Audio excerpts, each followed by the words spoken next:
porque assim, o treinador tem a galera que veio da ciência, né? E tem a galera que todo dia para de jogar, né? E tem a panela, né? Dos mesmos. Mas isso tem tudo que é meio, né? Também. Tem. Eu também não sou, por exemplo. Meu tem também. Às vezes eu fico sem trabalhar, tem gente que fica sem trabalhar e joga a culpa nos outros. Não joga a culpa nos outros. É panela, é isso, é aquilo. Não, eu tento... Vou estudar mais. E quando eu falo estudar, é aquilo que a gente falou. Não é estudar só livro, é estudar jogo, é estudar... Claro. E daqui a pouco eu vou ter outra oportunidade e tenho que fazer o meu melhor e tenho que ter resultado, porque não tem jeito. Se você não tiver resultado, você não fica, né? Sim. Não tem jeito. E qual é o grande trabalho da tua vida até hoje? Que você julga ter sido o principal? Eu tive trabalhos muito legais. Vamos lá atrás. Eu comecei no Bangu, 2002, 2003, aquele caixão. Eu fui 4º lugar no campeonato. O Bangu não foi o que foi prejudicado pelo Fluminense na semifinal? Isso, eu dirigi o campeonato inteiro, eu era auxiliar, porque o treinador era o Miguel. E o Miguel trabalhava no Rio... Naquele ano foi o Caixão e foi o Rio-São Paulo. Né? E o Miguel dirigia os titulares no Rio-São Paulo e eu dirigia o 2º, 3º time no Caixão. E nós classificamos ali entre os 4 e o Miguel fez as finais, né? Que aí já estavam os titulares. Mas aquele trabalho ali, o campeonato inteiro fui eu que dirigi. E aí, quando é o jogo contra o Fluminense, é o Miguel já, porque já estava nas finais, né? A gente podia... Eu era auxiliar. O Eduardo faz o gol, o juiz inventa um negócio lá e a gente não vai para a final. Era para a gente ter ido para a final. Ali foi um trabalho bem legal. Foi o primeiro trabalho. O Bangu é um clube que eu tenho um carinho imenso. As pessoas, quando me perguntam, até você perde essa coisa de time, né? Muita gente me vincula ao Vasco, lógico, por causa do meu pai. Natural. Mas assim, vou te falar sinceramente, o meu pai é Vasco, porque ele foi torcedor de arquibancada, ele foi... ele fala, em 1950, ele ia para arquibancada, o ídolo dele era Ademir Menezes e tal. Então, assim, ele tá sem trabalhar, ele é Vasco. Eu não. Eu cresci sendo Antônio Lopes Futebol Clube. Hoje eu era Vasco, amanhã eu era Flamengo, amanhã eu era São Paulo, amanhã eu era Corinthians. Então, eu não tenho essa coisa. Eu torço hoje em dia pelos amigos, principalmente os treinadores. Quando os treinadores estão ali, eu gosto do Mano, eu gosto do Vanderlei, eu gosto do Dorival, eu gosto os caras que trabalham, eu torço ali pelo sucesso deles. Não torço pelos clubes.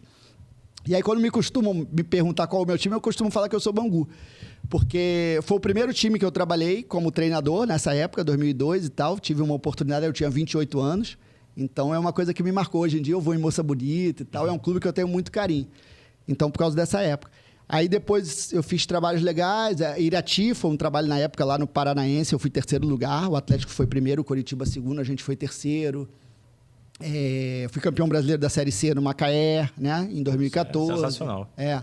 Na Tombense eu fiz um trabalho muito legal em 2015, que nós fomos à semifinal, ganhamos do Cruzeiro na época, que era bicampeão brasileiro. O Cruzeiro estava invicto há mais de um ano. Era o Cruzeiro do Everton Ribeiro. Isso, Júlio Batista e tal. E aí nós fomos à semifinal. O Tombense ainda não era o que é hoje, né? O Tombense estava meio que começando. Nós fomos à semifinal ali pela primeira vez na história, né? O pessoal que eu falo do Tombense até hoje fala que é o maior jogo da história. Nós ganhamos do Cruzeiro 2-1 dentro do Mineirão. Aquele time bicampeão brasileiro, classificamos para as finais ali com essa vitória.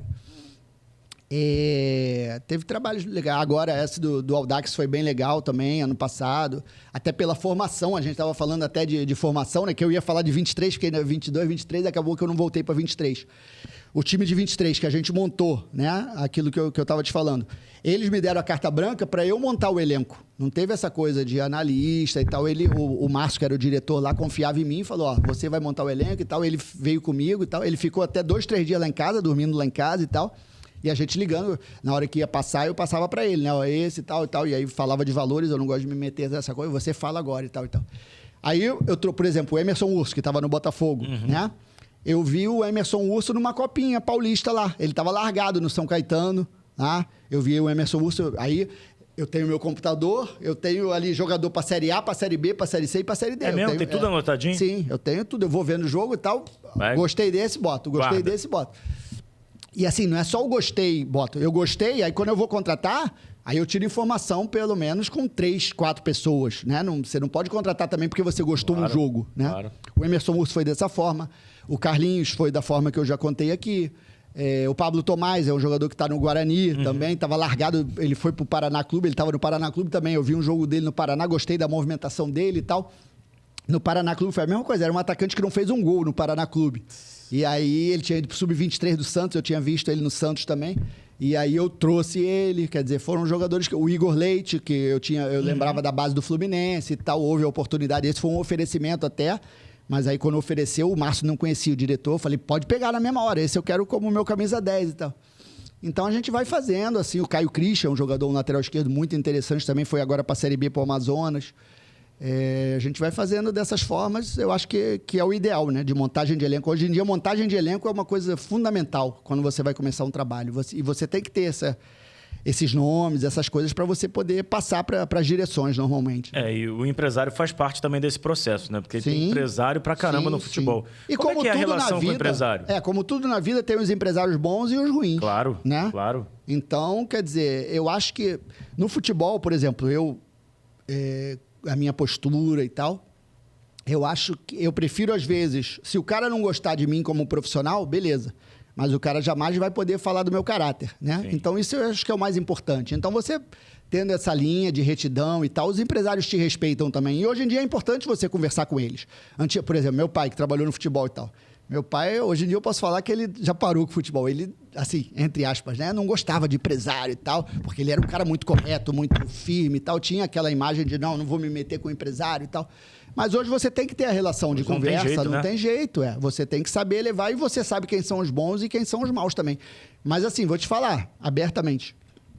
As pessoas sabem quem é quem no futebol, né? Sabe. Nunca ninguém teve, assim, a ousadia de me oferecer vantagem, de me oferecer... Porque sabe que se oferecer, vai tomar uma na lata. Não vou só recusar, né? Vai tomar uma na lata e pronto. Mas assim, eu tenho ótimas relações com empresários também, sem problema nenhum.